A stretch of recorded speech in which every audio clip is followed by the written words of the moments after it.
screen. What do you think is that?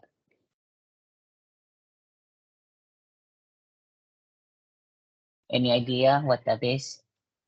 It's actually a rendition of or a painting of what yung biblical figure na Tower of Babel, no? If you're familiar with the Tower of Babel, parang it's parang men's attempt to parang during those times na ano after Adam and Eve and then dumami na yung tao and then during those times kasi isa lang ang language tapos parang it's men's attempt to reach God so they built ang tower hanggang sa ang story niyan di ba it's parang kinonfuse ni God so that's why nagkaroon ng mga different languages no parang ganun so wala ano lang parang introduction lang yung ano na yan just to introduce the topic pero I'm really finding it hard to connect that Tower of Babel dun sa topic ngayon which is more on semantics kasi yung word meanings. The world we live in right now has over 6,000 different languages, no? And yung discuss ko last time, language is very hard to study, to learn. I mean, yeah, yung field ng linguistics, that's very hard kasi nga, at sabi yung mga pinakita kong example yesterday, yung mga examples no na unambiguous siya. Tapos another thing pala that I forgot to mention is language is very dynamic. Ibig sabihin through time nagbabago yung yung landscape ng language depende sa culture, depende sa technology. Like for example, may mga words na ginagamit noon that we're not using now. May mga words na naiimbento because of the culture of the technology. Meron ng mga bading linggo, meron ng yung mga hegemon. So yun, yung mga bagong nag-aano sa language natin. So pabago-bago tapos meron iba't ibang spelling, iba-ibang ano. So different regions, different iba sila magsalita, iba yung ano. So kaya sobrang hirap na ano pag-aralan ng language, no? So today, what we're trying to do is what I'm trying to discuss is ano a way to represent yung words para ma-process siya ng computers. Paano nga ba nire-represent yung words, yung mga yung elements ng language natin, words, phrases, sentences para magamit siya ng computer. Kasi ang alam natin na yung computer they work with numbers, di ba? So how are we going to convert yung mga characters na yon, yung mga words na yon into numbers so that it would have meaning para so that the computer can make sense of them. So, sorry, I am reusing the slides. I made these slides pang 2020 when I'm taking a course in sa LaSalle. So this is one of my presentations. My professor asked me to report on word embeddings. No? So I'm just reusing these slides. Yeah, so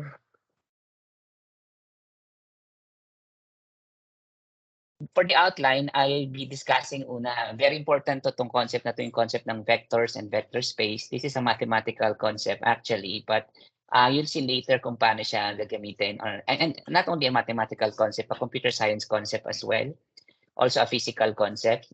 Naririnig nyo rin yung word na vectors sa physics, no? And then words and semantics, word vectors, and how are word vectors generated.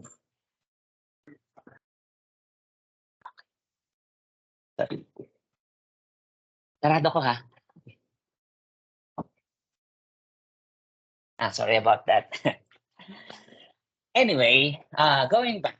So, saglit lang naman to, pero hindi pala saglit. Medyo mahaba yung slides ko actually, ano siya, 50 plus yung slides. So, mag-start muna ako sa vector.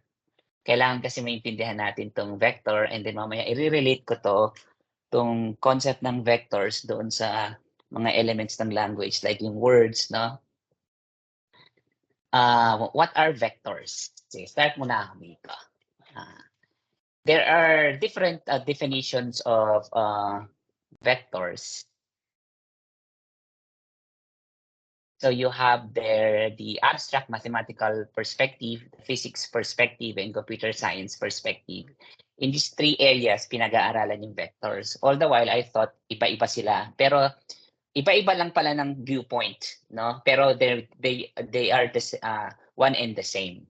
No, sa computer science perspective, unahin ko kasi ito yung pinakamadali. So basically, ang vectors is just an array of numbers. Makikita niyo mamaya yung just an array of number. Basta usually nilalagay natin sa parenthesis or sa bracket, tapos it's just a number separated by comma, no? And it should be an ordered tuple. O ibig sabihin, ordered siya. Hindi pwedeng meron tamang ordering, no? Like yung ordered pair natin, no? O kaya ordered triple. Yeah. So those are example of vectors. Ayan, usually mga programmers ginagamit nila yung data structure na array, no? So o kaya pag nagpa-Python kayo when you use NumPy, yan, yung meron tayong tinatawag na multidimensional array, no? So those are examples of vectors. Yung 1D array, yun yung vector, one-dimensional array. Okay? It can have 2 dimensions, 3 dimensions, and so on. So basically, it's just an array of number from the computer science perspective. Okay? Pero pag sa physics perspective, okay? Parang iba eh. Isipin mo, pinag-aralan sa physics, anything that has magnitude and direction, those are vectors. Okay? Anything that has magnitude and direction, those are vectors. Example, displacement, velocity, force. Yon, those are examples of vectors. Those are units or quantity na merong both magnitude and direction. Like for example, kung yung displacement, siguro yung distance, yung magnitude niya, and yung direction kung saan papunta yung, let's say, trajectory, yun yung kanyang direction. But the important thing here, they can be represented as arrow in a Cartesian plane or in a Euclidean space. So may arrow siya. So imagine niyo yon, mamaya i-relate ko yung physics sa yung computer science perspective, no? So imagine nyo yung, let's say, it's a force, minsan dinodrawing natin siya as may arrow tayo, no? Tapos yung arrow na yun may coordinate, okay? Let's say sa 2D, okay? Let's say ang coordinate niya is 3, 4.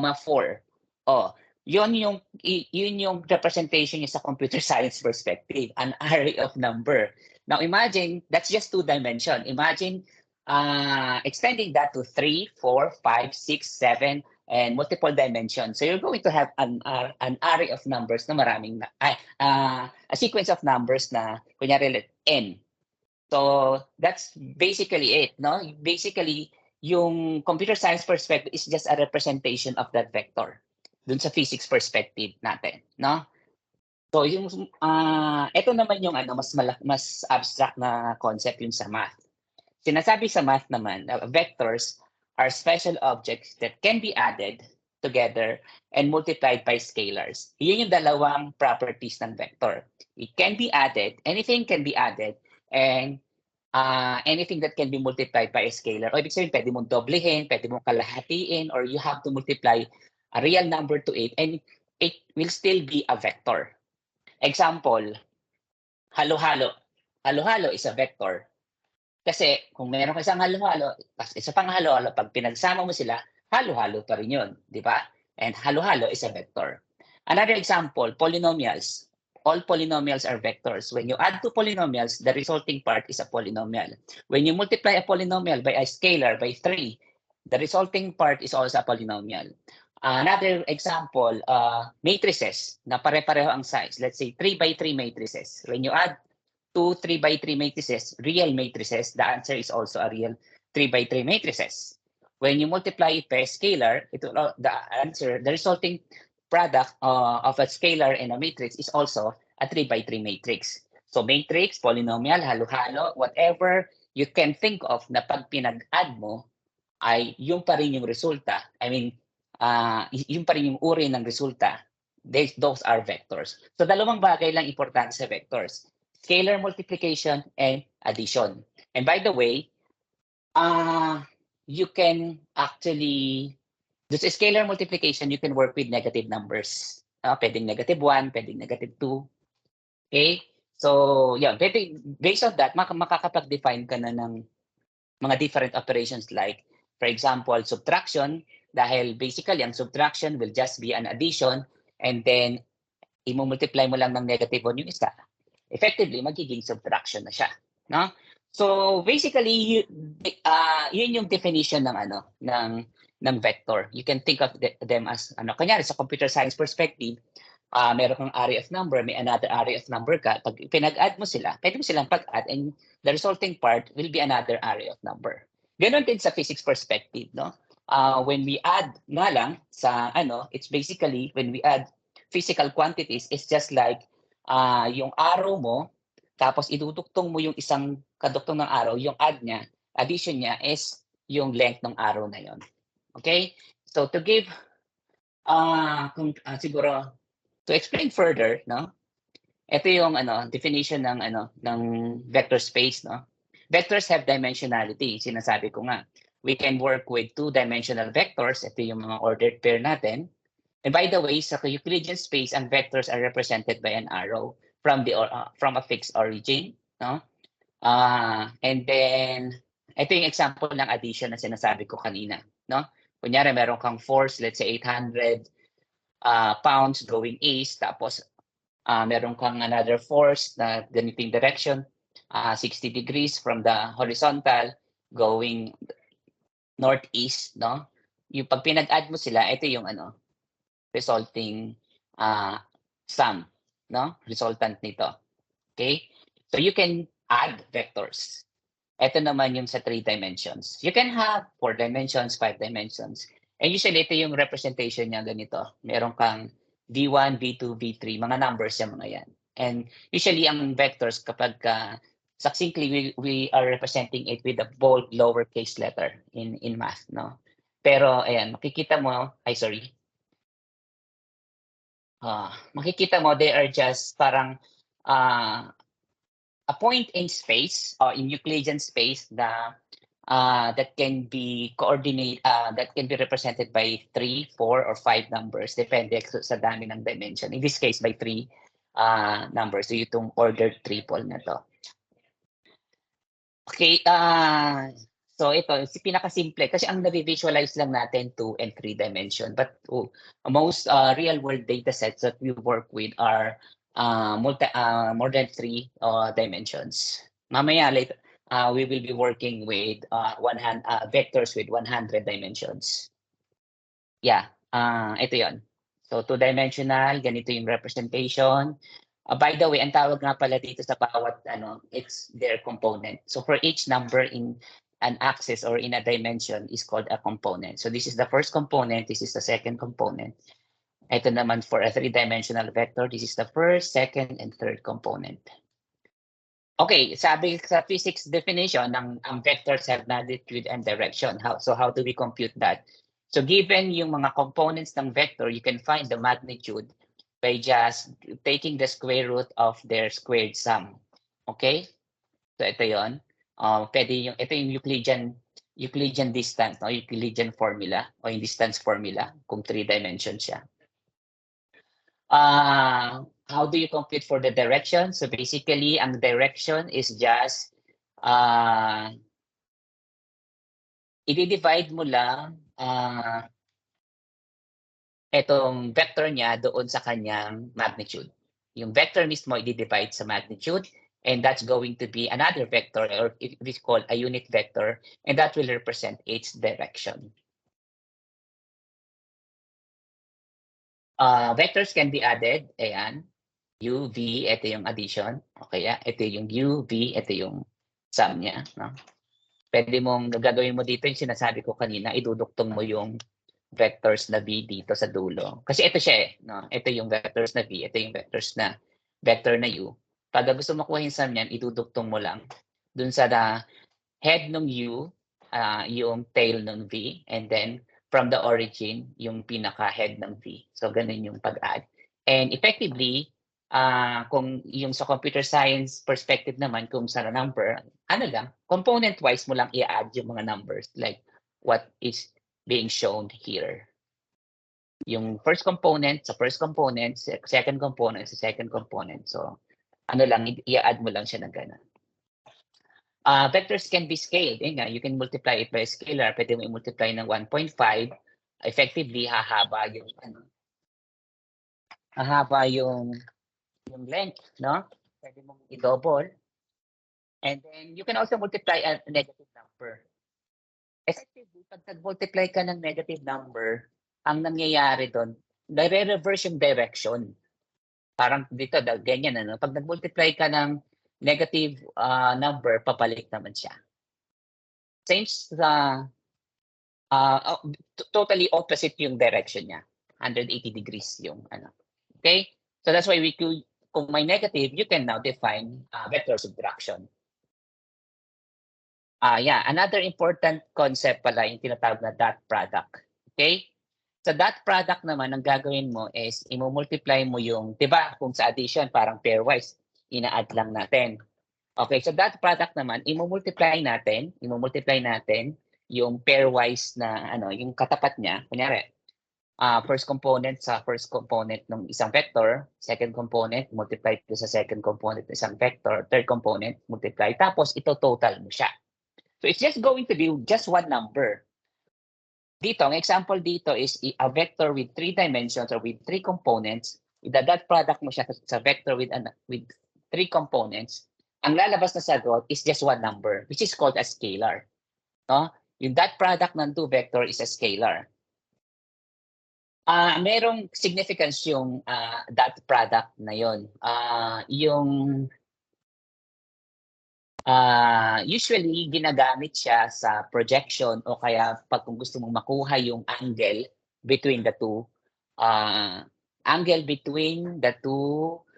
vectors. Kasi importante yon ang angle na yon. It's going to be a very useful metrics in natural language processing, no? Ang pagkuha ng angle between two vectors. So basically, ito, ang sinasabi dito, if you're going to use trigonometry, you will be able to derive that the cosine of the angle between two vector, which we call theta or cosine theta, is just the dot product divided by the product of the magnitude of the two vectors. Okay?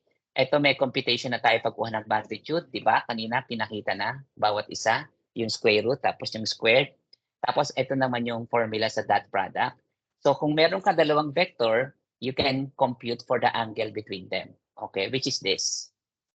Kunin mo yung ano mo to, ang computation nito is kunin mo yung, alam niyo naman i-compute to, di ba? Multiply add lang yan, multiply add. Ito naman yung may square root kanina. Ipakita ko lang ulit. Ito yan. Okay? Yung magnitude.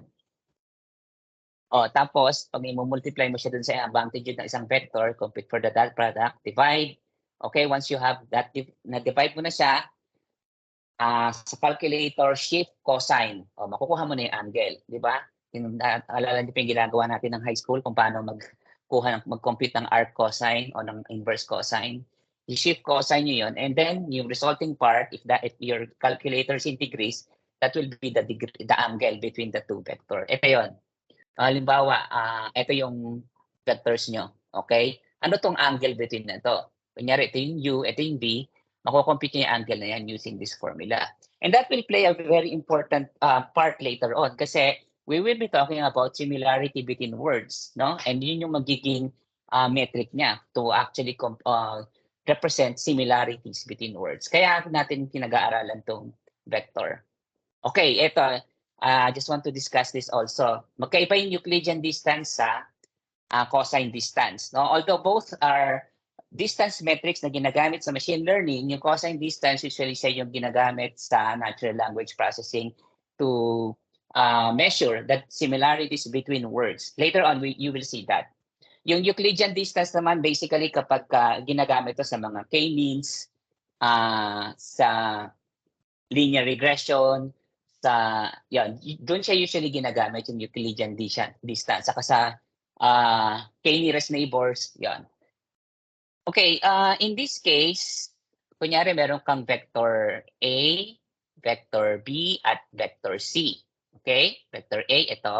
Vector B at vector C. Makikita nyo yung heads nito, yung point na to, at saka point na to, ito yung B, ito yung C, no, yung tatlong points na yan. So Euclidean distance kasi hindi mo kino-consider yung mga points as vector. Hindi siya kino-consider as kino-consider mo siya as points. Ibig sabihin may coordinate siya dito, may coordinate ka dito, no? May coordinate ka dito, x, y, x sub 1, y sub 1, x sub 2, y sub 2, x sub 3, y sub 3. Pero kukunin mo lang yung distance formula nun. Okay? So makikita niyo naman dito, kahit hindi natin i-compute ang distance formula, si B, mas malapit siya kay C.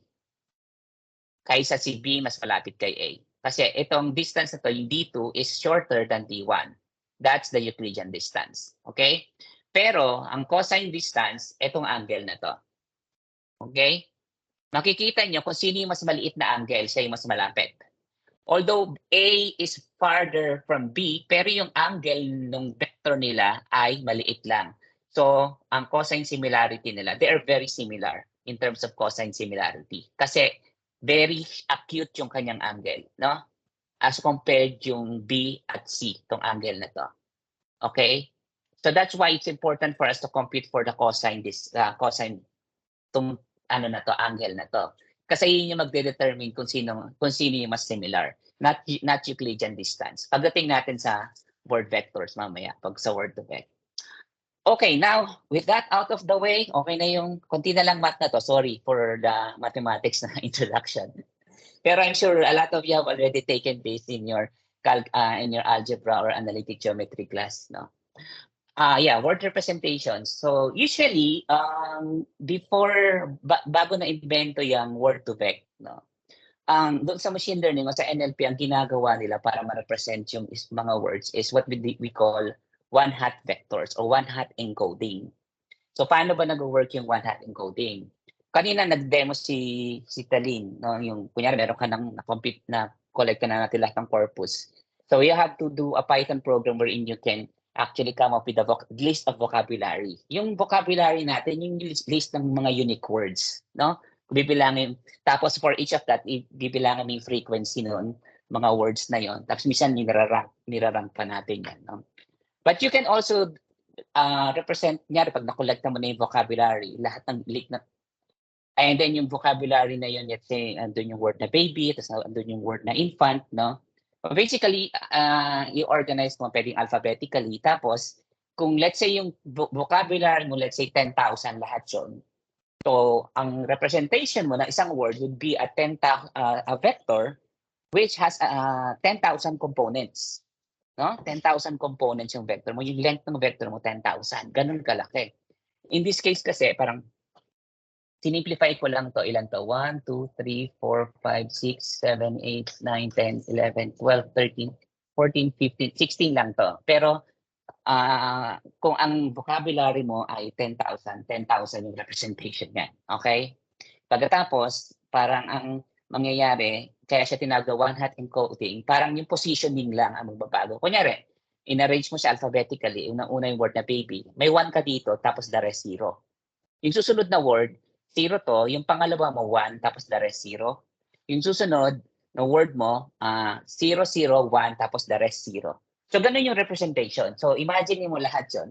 Kaya mo siya ginagawang ganun para maging distinct bawat isa. Distinct yung representation kasi iba-iba yung position ng 1. Kaya rin siya tinawag na one-hot encoding kasi one-hot vectors kasi lahat ng element ng vector na yun ay 0 except for the number 1 dun sa specific position na yun. So nagbabago lang yung position naman depende dun sa words. So ganun yung representation niya. Yun yung finifeed mo ngayon sa, let's say, neural network or whatever machine learning algorithms that you're going to work with. No? Ganun yung representation ng bawat words before. Okay?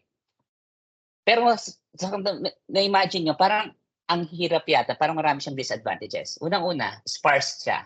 Parang ang laki ng, if you're going to store that in a computer system sa memory, ang laki ng kinakain niyang memory kasi biruin mo 10,000, tapos ang laman lang 1 dito. Parang mag-aalat siya ng memory na ano. So, malaki yung storage niya. So, very sparse. Very high dimension, especially for large vocabularies. Lalo na kung 1 million yung vocabulary mo. Di, ang laki ng representation just for one word, no? So, yan. So, baka merong way to make this work ay baka merong mas magandang way to represent yung words, no? Kasi sparse to, hindi siya dense. So, parang kakonti lang yung information. Another thing pala, important thing I'd like to go back to is yung concept ng orthogonality. Pag sinabing orthogonal vectors, okay? Like for example, yung vector mo ito dito, yung isang vector mo doon, 90 degrees to each other pag sinabing orthogonal. And ang isang property ng orthogonal vectors, ang dot product nila ay zero. Okay? Ang dot product ng orthogonal vectors ay zero. I'll give you an example of an orthogonal vector. Kunyari yung vector na 1, 0 at 0, 1. Okay? Yung 1, 0 at 0, 1, compute nyo yung dot product niya. Mapapansin nyo na ang dot product niya is 0. Kasi 0 times 1 is 0, tapos 1 times 0 is 0, and then you add 0 plus 0 is 0. That's just one example, but there are other examples of orthogonal vectors that's not 1, 0, and 0, 1. Marami pa example. Kunyari ito, and then there's another vector here na 90 degrees. Pag kinuha niyo yung dot product, no, that's going to be 0. Okay? Now, having said that, mapapansin nyo dito na every word representations here are orthogonal. Ibig sabihin, halimbawa, ito, i-multiply mo to dito, ikunin mo yung dot product nitong dalawang to, that's going to be 0 because ito, 0 times 0, 0 times 0, 1 times 0 is 0, 0 times 0. So tapat-tapat mo lang yan, i-multiply mo siya, in that product niya, it's going to be 0. Ibig sabihin, orthogonal sila. Mamaya, mag-play out yung importance ng orthogonality ng mga vectors na yan. So, sabi dito, dense vector may generalize better and avoid overfitting. Ayun pa, isang problema dito sa one-hot encoding. It has the tendency to overfit at saka mahirap siyang i-train because your neural network will have several thousands of parameters. So, yeah, problematic siya. Problematic yung one-hot encoding. Okay, there must be other ways, sabi ko. Okay, yung idea is ganito, word representation by context. Sabi ni J.R. Firth, you shall know a word by the company it keeps. So, ibig sabihin, yung idea behind word2vec is what from the etong concept na to sa linguistic, which is called distributional semantics, no? A word's meaning is given by the words that frequently appear nearby. Ibig sabihin yung context. Parang sinasabi niya na yung meaning daw ng word ay related doon sa context niya. Ibig sabihin ng context, meron kang pretext, the text that came before that word, and post-text the text that came after that word. So yun yung tinatawag na context, yung nakapalibot sa kanya. Yun yung context. So ibig sabihin, pag meron kang mga sentences, usually mga sentences, yung mga word doon, makikita mo na ang meaning ng word na yun usually ay related doon sa ano. Kaya nga 'di ba sa English exercises natin, sometimes when we encounter a word, kunyari sa civil service exam, hindi natin alam yung word na yon. Pero may pagpipilian. Alin kaya dito yung meaning ng word na yon? Malalaman natin yung sagot kahit hindi pa natin na-encounter o hindi natin talaga alam yung meaning ng word na yun based doon sa context niya, di ba? Babasahin natin yung sentence. Ganun pala yun. Sabi ko, siguro ito yung sagot dahil based on the context, ito yung tingin kong meaning ng word na yon, no? Yung sa mga exam natin sa English, no, sa vocabulary. So yun. When a word appears in a text, its context is a set of words that appear before and after that are close to that word. Example, ito. Use many contexts of the word to build representation. Itong tatlong sentences na to, kikita niyo yung a seed grows into a tree. A tiny seed is planted in the forest. He is sowing a seed in the soil. Mapapansin niyo yung word dito na seed, no? It can ang context niya itong grows into a tree. Ito seed, ang context niya yung planted, forest, tiny yan. Seed. Ito yung mga context words. Ito yung parang target word natin dito. And as you can see here, parehas lang yung context nito, no?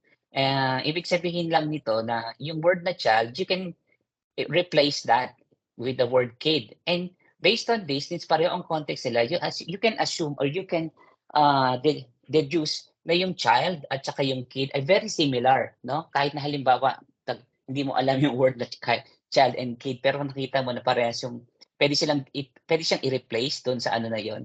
So malalaman mo na very similar. So yun yung idea behind this. Parang ang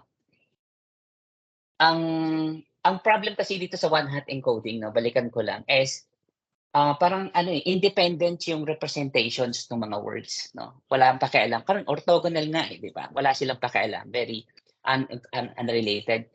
So ibig sabihin nito, hindi naka-capture yung meaning. Like for example, in this case, yung word na baby at saka yung word na infant, we know for a fact that they are very similar. No? These two words are very similar. Pero yung representations niya are orthogonal to each other. Parang walang kinalaman sa isa't isa. Parang hindi siya, kumbaga kung kukumpitin yung dot product, it's going to be zero. Parang it doesn't show you and it doesn't give you any information that they are very similar. And actually, so one-hot encoding, generally, lahat yun unrelated. Although kahit may mga words na very related, hindi nakikita yun dito sa representation na to. So that's why we wanted to have a representation that can capture the meaning of the word. Yun yung idea behind distributional semantics. Okay? So ano kaya magandang representation that would actually show you that these two words are very similar? Kasi in one-hot encoding, it doesn't show that. Okay, so that's why we're going to use word vectors. Actually, yung one-hot encoded is also word vector, kaya lang hindi nga siya magandang representation. So saka hindi siya dense vector. So we're going to build a dense vector. When you say dense vectors, yung halos walang zero, no? Tapos puno yung mga numbers, no? Build a dense vector for each word chosen so that it is similar to vectors of words that appear in similar contexts. So yun yung idea. Like for example, in this case, yung word na seed, kunyari this one, it's an example of a word vector or word embedding. Yun nga lang, ilang dimensions lang to. Pero yung sa word to vec, usually ang dimension niya 50, 200, 300. Word vectors are sometimes called word embeddings. They are distributed representations. And lower dimensional, kaya sa tinawag na lower dimensional, halimbawa, you have a vocabulary na 10,000 yung size ng vocabulary mo. You can use a representation na hindi na 10,000 yung size for each word. You can use a representation na pwedeng 50 lang, or pwedeng in this case, 10 lang yata to. It can be a representation. Kaya lang, mas rich kasi, mas mahaba yung representation, mas rich yung pwede mong i-attach doon sa word na yun. Example, ito yung example ng embeddings. Parang ganito yung idea. Like for example, cat and dog are very similar, yung word na dog saka very cat. Kung yung representation niya dapat kung ipa-plot mo sa vector space, no? Yung pinag-aralan natin kanina, dapat magkalapit sila. O yung angle between them is very small. Tapos makikita mo yung car, so somehow parang nandito kung yung representation niya. By the way, ito that can be plotted in a high dimensional space, no? Imagine niyo na lang high dimensional space, but we can only visualize the 3D space, hanggang 3D lang talaga. Pero you get the idea na they are parang mga vectors sila in space, no? In high dimensional space. Yun yung for each word parang vector sila ng in high dimensional space. Yeah. So ano kaya yung technique na gagawin natin? Paano kaya natin ano? This is an example, no? Of usually kasi para ma-visualize natin siya, we will use some algorithms, what we dimensionality reduction algorithms in machine learning, like PCA or principal component analysis. The idea is if you have vectors or you have representations in high dimensional space and you want to visualize that, since we cannot visualize things in high dimension, we will reduce them into two dimensions. Two-dimensional things that we can visualize already because like this, magiging mapa-flatten lang siya. Okay? So ito yung pag na-visualize na yung mga words, ito may mga vector representation siya, makikita nyo na yung mga similar words nagka-cluster together, as you can see here. So PCA is one technique that you can use to visualize yung mga, no? But each of these words are in high dimensions, no? Higher dimensions. Okay, well, word vectors in space. Yung idea ng word embeddings is parang we're going to apply an algorithm that result in words or phrases in some given vocabulary being mapped to a vector of real numbers. No? Parang for each words, lalagyan natin siya ng representation na parang ganito. Hindi na yung 1001. Parang ganito na siya. Dense na siya. And each of these numbers, somehow, parang meron siyang idea of different dimensions, parang measurement of similarity to a certain dimension. Resulting vectors are dependent on the context in which they appear, and words are represented as dense vectors, and there's meaning in different dimensions or many faces or facets of similarity. Take note that how close things are in vector space, ibig sabihin nun, very similar in meaning. Like itong mga to, nagka-cluster together yung mga words that are very related to each other. A word can have different representations in different embedding space. Ito example, no? Parang makikita mo yung sa isang, let's say yung sa axis na to is axis parang poor axis, tapos ito yung rich axis. Makikita mo yung mga words na silver and society and disease. Parang ito nare-relate yung word na is very mataas yung kanyang sa dimension ng poor, mataas yung value niya, pero sa dimension ng rich, mababa, no? And then yung word na silver, mataas yung value niya sa y-axis, which is yung dimension ng rich, tapos mababa naman dito sa poor. So ito yung representation niya doon sa the representation ng word na silver, and society parang medyo halos parehas lang in terms of poor. So imagine niyo bawat dimension sa isang facet siya of that word, no? Like for example, kung yung isang facet is life, and yung isang facet, for example, is, or sabihin natin, kunyari isa more on biology, yung isa more on, let's say, chemistry, kapag inano mo yan, tapos may mga words doon, ano ba yung mga words na medyo related sa chemistry, anong words yung medyo related sa biology. So, iba't iba yung, pwede mong, iba't ibang klase yung gawin mong dimensions, no? Doon mo ma-realize kung paano, kasi bawat words parang may mga certain, ano siya eh, parang meanings na iba-ibang aspects, no? So, pwede mo gawing dimensions yun. Tapos pagka in-embed mo na siya sa space, makikita mo kung paano mag-cluster yun. Yeah, so, paano ba ginagawa yun? Paano natin i-assign tong mga numbers na to? Randomly ba? Paano kaya siya gagawin? So, gumagamit tayo actually ng neural networks, no? We invert word2vec, gumamit siya ng simple neural network lang. Actually, wala siyang nonlinear transformation. This is just matrix transformation. May input ka dito, yung one-hot encoded na words, and then you have here the weights, and then meron ka ditong parang hidden layer, and then meron ka ditong output layer. May pinipredict kang word dito, tapos iti-train mo lang yon. And then pag once na-train mo na siya, yung numbers dito, yun yung magiging, i-multiply mo siya dito, yun yung magiging representation ng bawat word. And you will come up with a vector like this. Once you have trained that. Medyo technical, so I won't go into the deep technicalities, no? Pero ganun siya, nag-work. Parang nagte-train ka ng input mo muna yung one-hot encoded representation ng words mo in your vocabulary dito sa neural network, and then you're going to train this neural network. Once na nag-converge na yon, nakailang epoch na siya, kung ano yung value dito ng weights mo, yun yung magiging representation ng mga words mo. Okay, that's one way. That's for word2vec. For glove naman, iba yung gagawa siya ng parang word-word similarity matrix. And then malaki to kasi laki ng vocabulary ng matrix na to, and then ifa-factorize niya yan. And then from the matrix factorization naman yung technique. But there was a study that they were able to prove that yung matrix factorization is just like training a neural network. So halos parehas lang yan. Hindi ko na rin i-explain itong sa GLOB, no? Yung global vectors. No? This is a paper after word2vec. Almost parehas din naman.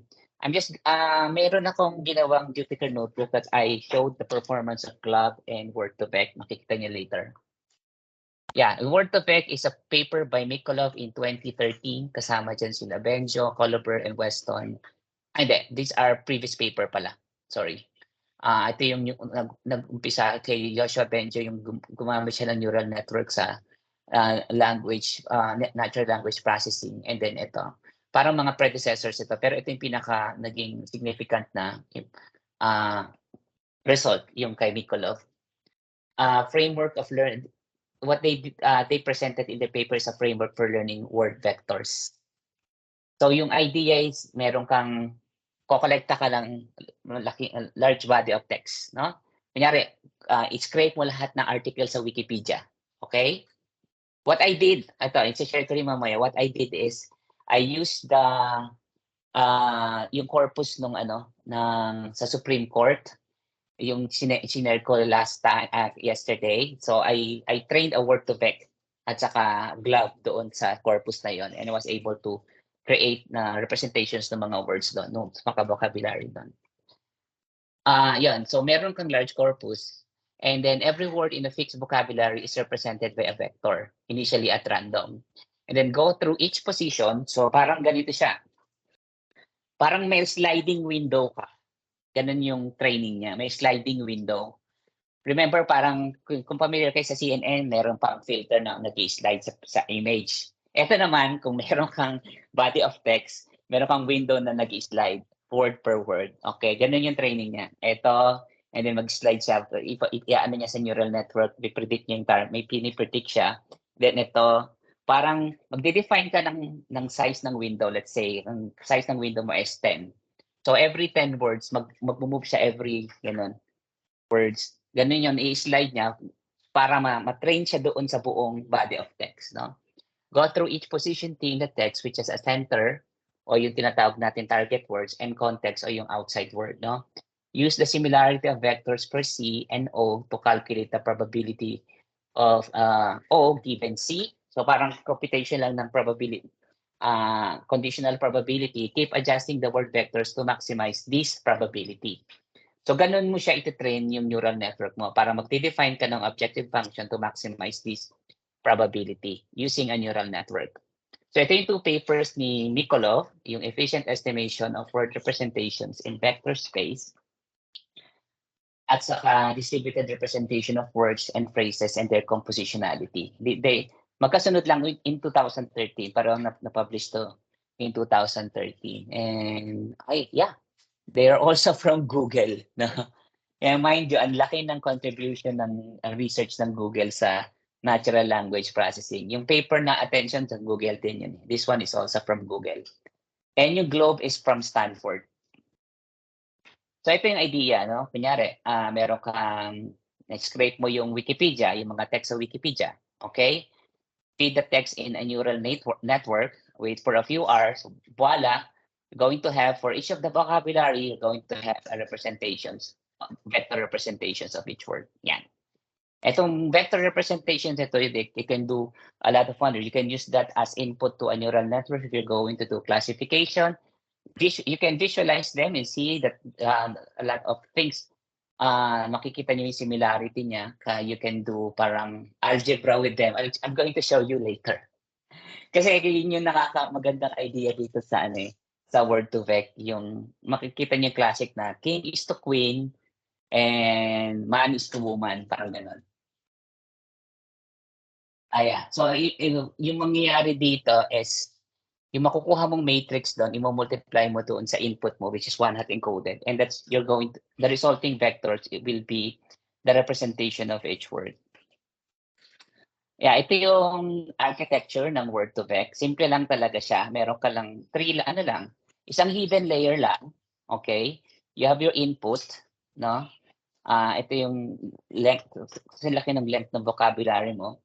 And then you have your output. Ito yung the thing that you wanted to predict, usually yung context word or So ang objective function mo is you wanted to maximize the conditional probability of the similarity of your outside word to your center word. So ganun lang, iti-train mo lang to.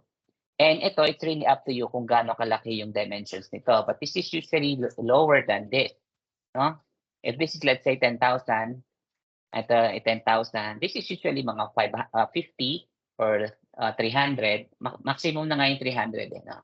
Ito yung amount ng dami ng nodes dito would just basically be the length of your word vector. No? Pwede 10 lang kung gusto mo. No?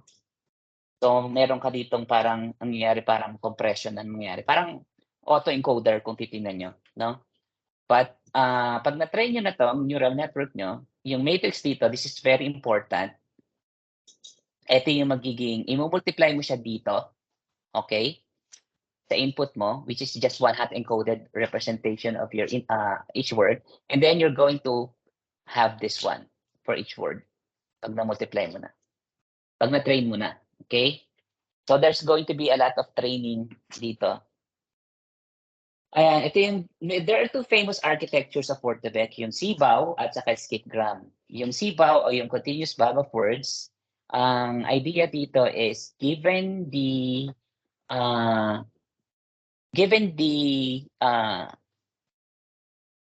context words, predict the target word.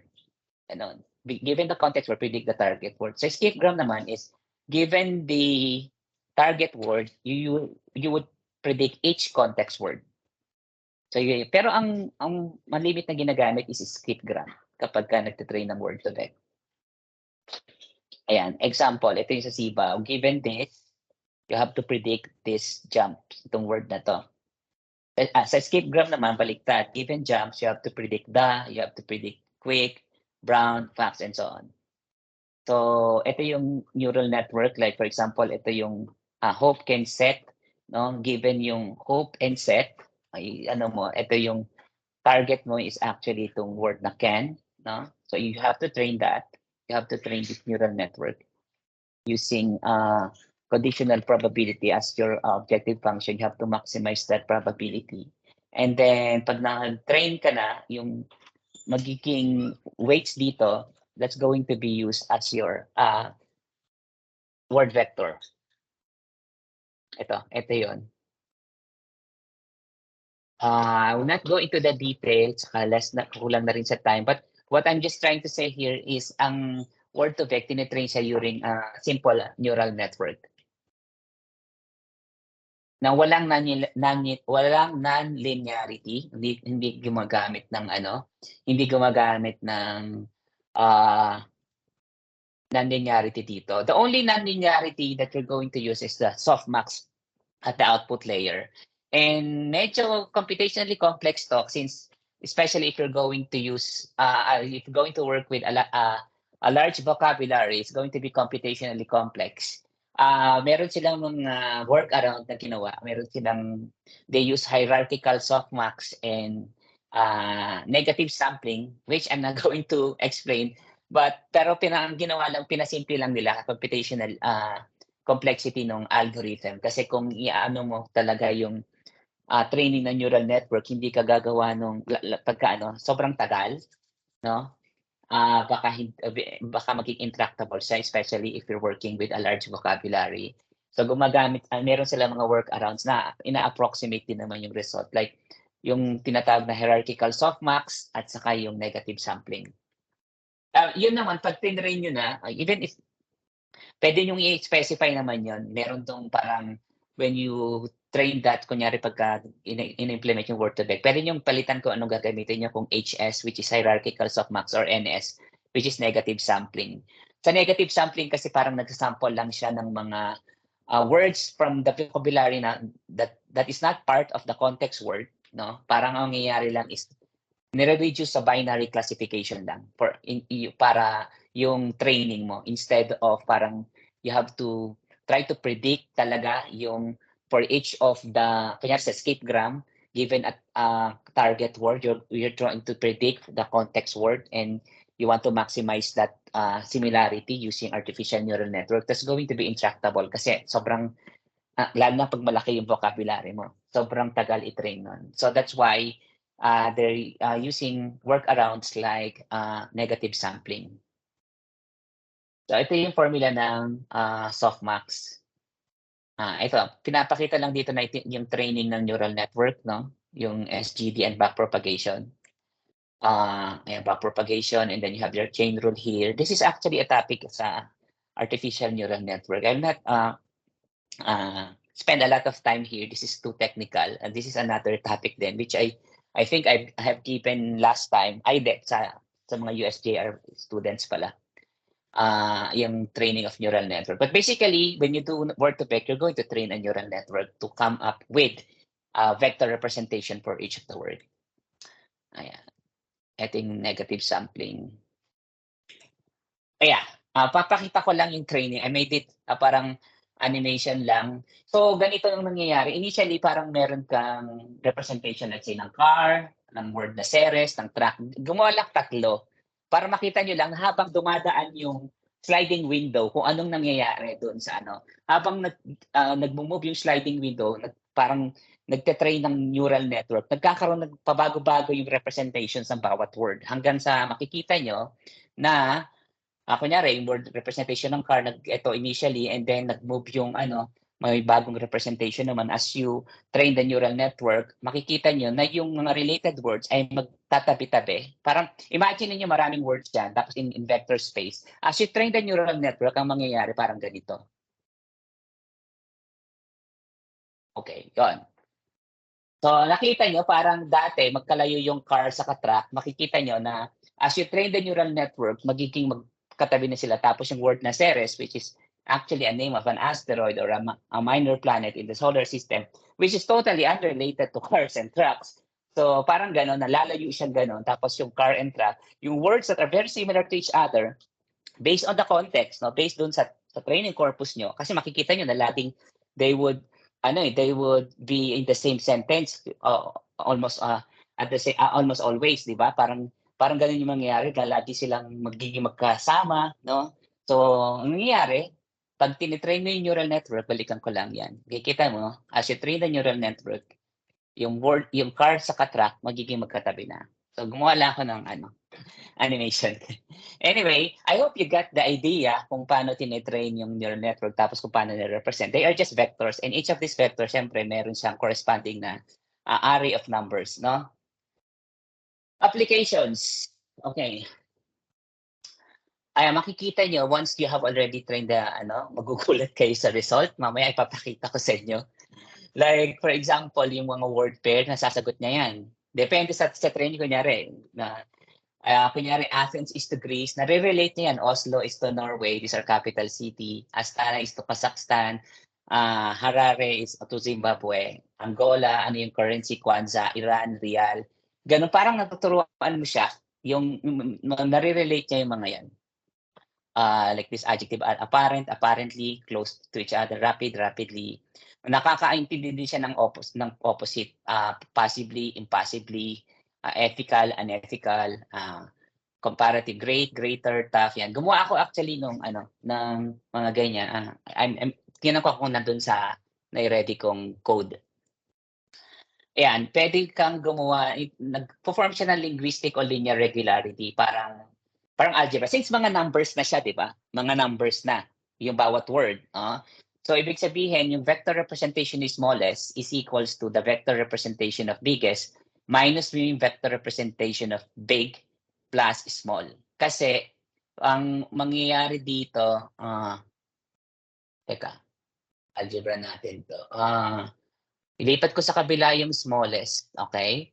Ibig sabihin nito, yung distance ni smallest kay small is the same distance as yung distance ni biggest sa big. Okay? Pag nilipat ko sa kabila tong small, kasi magiging minus siya, di ba? Ito. Okay, kaya that's why you have this. Ang sinasabi lang dito, parang ganito siya. Ayan. Yung distance ni China kay Beijing is almost the same as yung distance ni Russia kay Moscow pag pinlat mo siya. Yung word na Japan sa Tokyo. So, meron kang linguistic regularity na nangyayari. That's why you can come up with these equations. Pati semantics. Ayan. Yung distance ni, let's say, Paris minus France is equal to Rome minus Italy. Ang ganyan. Ayan. So, ano siya, siguro nung time na yun, kasi ngayon mas marami ng bagong revolutionary na, pero nung time na to, 2014 talaga, pag naano mo to, talagang parang mamamangha ka dun sa magic na kaya niyang, yung pag na-run mo na siya, nga, no, mapapaganon ka talaga. Ayan, ito makikita mo pag na-visualize mo na siya. Anyway, ayan, slower, slowest, yan. Nung na-visualize na yung vector representation mo, makikita mo na may pattern. Ito pa, meron din paper nung ginawa nila ganito.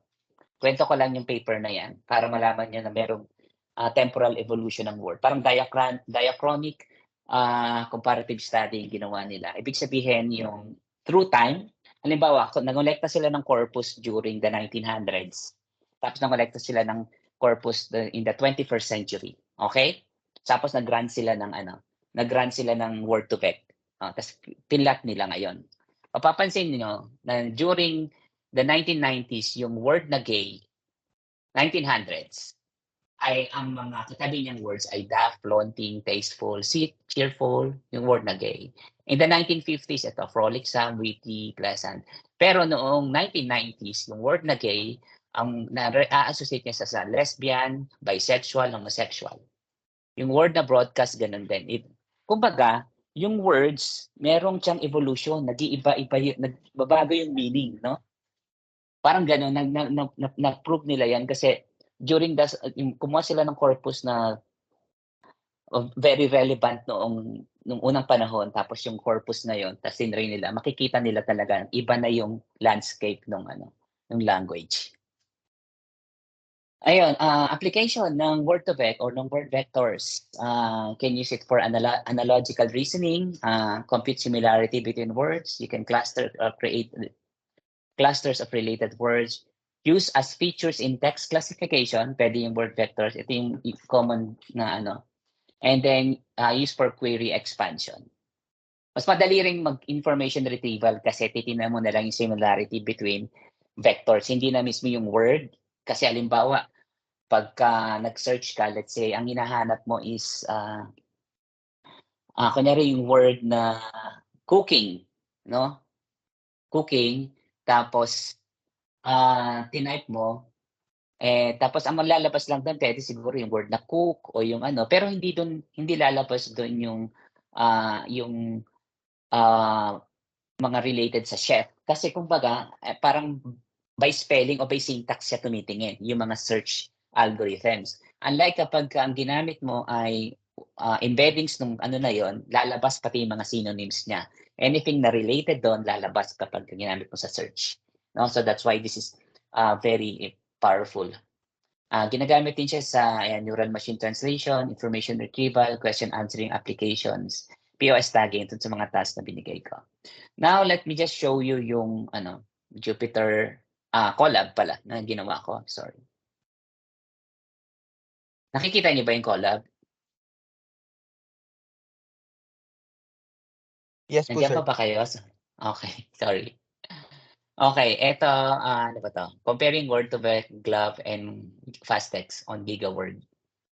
Ano ba yung GigaWord? It's just a large body of corpus na parang, I'm not sure kung sa Wikipedia yata siya galing.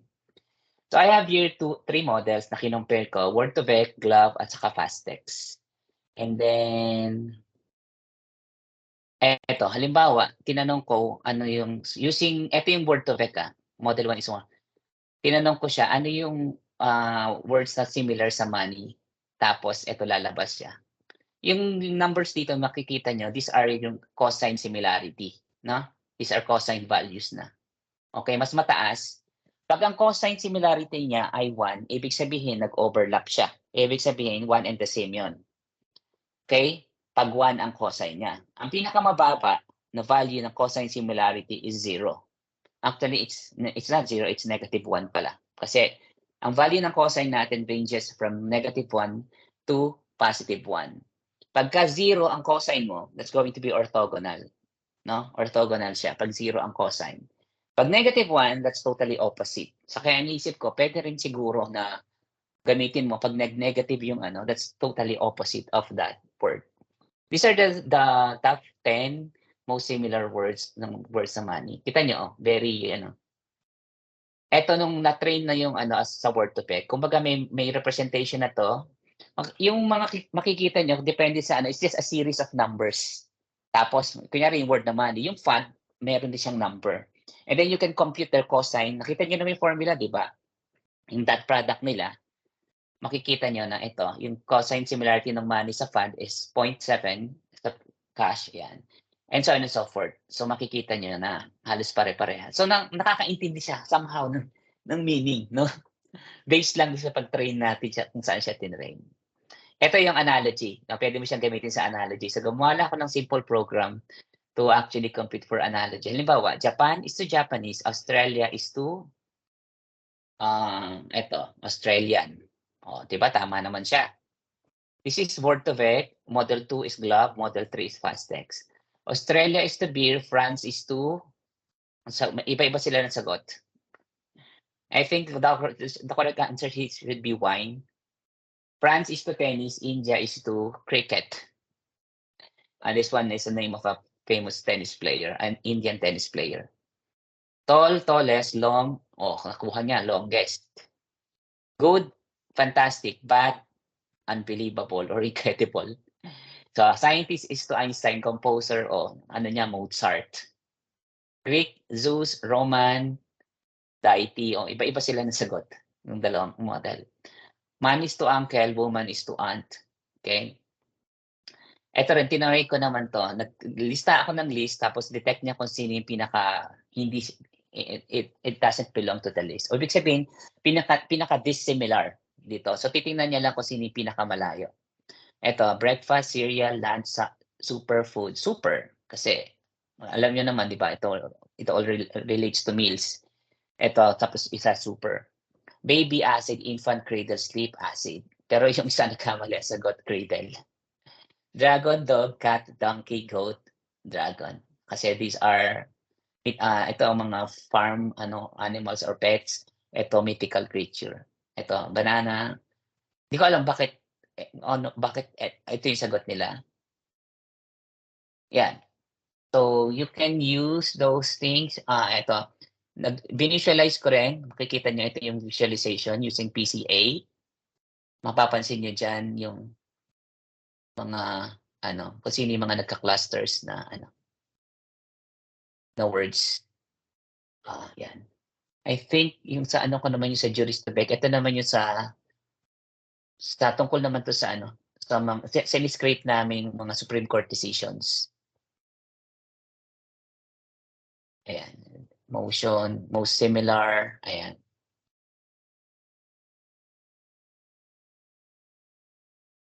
Yeah, ayun lang, pagka in-implement nyo itong marami kayong magdi-discover na mga about words. So basically, so in summary, summarize ko na lang. In summary, yung Word2Vec or yung word embedding is just a representation, a dense representation of the words in our language, wherein you can make parang semantic parang nag-i-infuse ka ng ng semantic information na malalaman mo na yung words na to, words that is very similar will be very very close to each other, parang ganun in the vector space. And that's very powerful kasi from there you can make a lot of applications, no? You can use them as mas maganda siyang representation kaysa sa one-hot encoding.